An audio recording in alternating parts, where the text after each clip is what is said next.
If the bold glamour filter is not working for you, you have to first update your TikTok to the latest version available on Play or App Store. After updating your TikTok, open the application. Now go to search option and search the term bold glamour filter.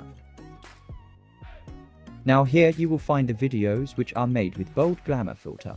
Click on the first video, and now here you will find the bold glamour option on left side of your screen.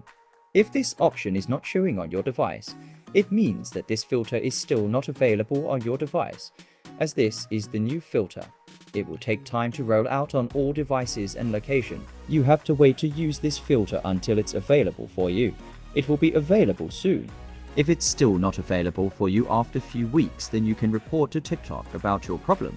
Now, if you have this option available on your device, then just click on the bold glamour option. Now click on use this effect to make your video.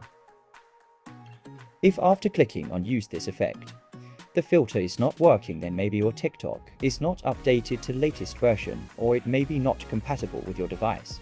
If you have any problem related to it, feel free to ask me in the comment section.